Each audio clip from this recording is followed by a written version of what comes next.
আমাদের জীবনের বেঁচে থাকার আনন্দ কিন্তু তখনই দ্বিগুণ হয়ে ওঠে যখন প্রিয় প্রিয় মানুষগুলোর কাছ থেকে অনেক গুরুত্ব পাই আমরা, আর তাদের সব থেকে প্রিয় মানুষ হয়ে জীবন কাটাই। তখনই কিন্তু আমাদের বেঁচে থাকার আনন্দ আরও দ্বিগুণ হয়ে যায়।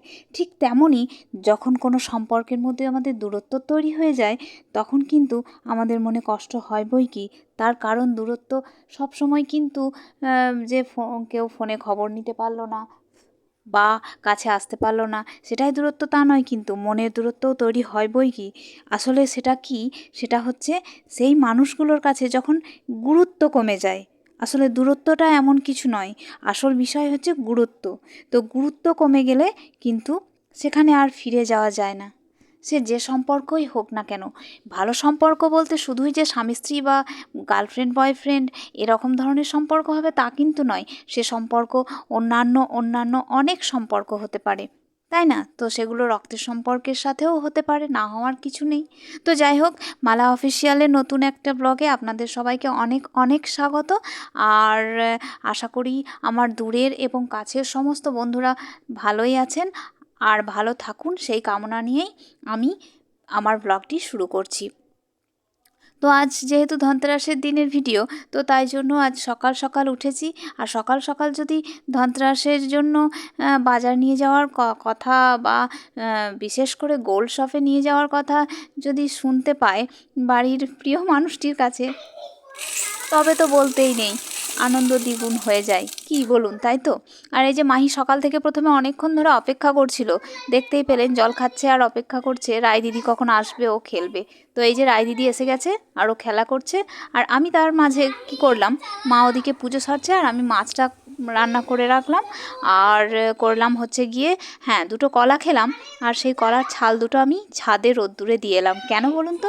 আসলে কলার ছাল কিন্তু ফেলবেন না, কলার ছাল রোদ্দুরে দিয়ে সেটাকে ভালো মতো করে শুকিয়ে নেবেন। আর দেখবেন সেই শুকিয়ে গেলে সেই ছালগুলো টুকরো টুকরো করে কোনো গাছের চারা গাছ বিশেষ করে যেগুলো বাড়িতে লাগান আপনারা, তো সেখানে গোড়াতে দিলে অবশ্যই সেটা খুব ভালো ফল পাবেন, খুব ভালো সার হয়।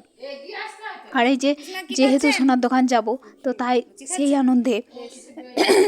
আনন্দে কিন্তু দেখুন, যখন ভয়েস দিচ্ছি তখন কিন্তু আমার গলা আটকে যাচ্ছে। আসলে শরীরটাও খুব একটা যে ভালো আছে তা নয়, মাঝে মধ্যেই ঠান্ডা লেগেই থাকছে।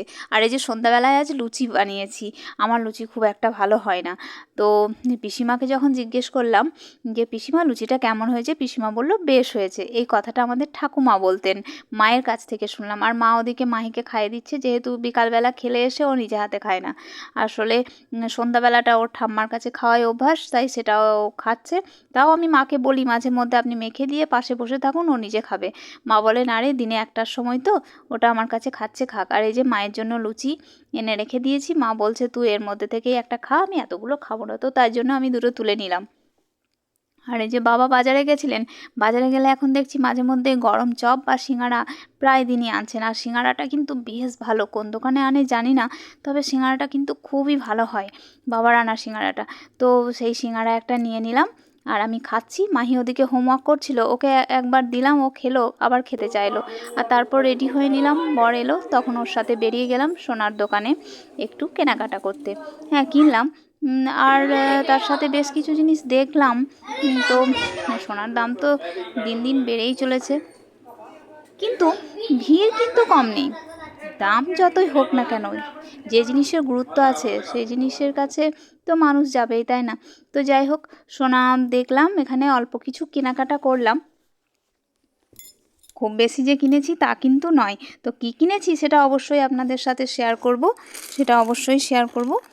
আর তার সাথে মেয়ের জন্য কানের দুলও দেখছিলাম, তো সেটা এই মাসে না হলেও পরে এসে নিয়ে যাওয়া হবে। এখনও যদি ওর কান ফোড়া হয়নি, ও তো এখন খুবই ছোট, তো ওর বয়সী বাচ্চাদের অনেকেরই কান ফোড়া হয়ে গেছে, কিন্তু ওর এখনও হয়নি, তো ওটা ফুঁড়ে নেব। আর কানেরও দেখে গেলাম, তো ওর কানের যদিও আছে আনার, ওর জেম্মাকে ওর অন্নপ্রাশনের সময় যে কানেরগুলো দিয়েছে সেগুলো খুবই সুন্দর দেখতে, তো সেগুলো আমি রেগুলার ব্যবহার করার জন্য অবশ্যই দেবো না, সেগুলো খুবই সুন্দর, তো বড় হলে পরবে।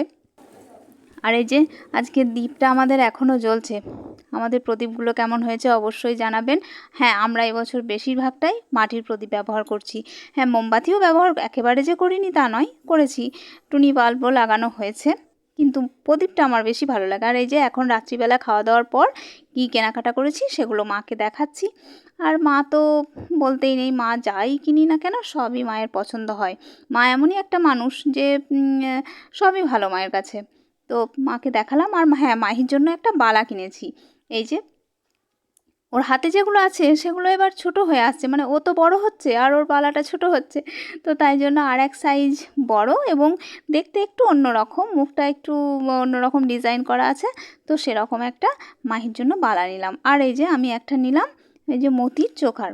তো এই চোকারটা আমার অনেক দিন থেকেই পছন্দ ছিল, তো তাই জন্য বানিয়ে নিলাম। তবে বানানোর পর ভাবলাম যে হয়তো আরও একটু অন্যরকম করলে ভালো হতো। তো চলো ঠিক আছে, মা বললো ওরকম ভাবিস না, শোনাই তো, তো যাই হোক যেমনই হোক না কেন বেশ ভালোই লাগবে।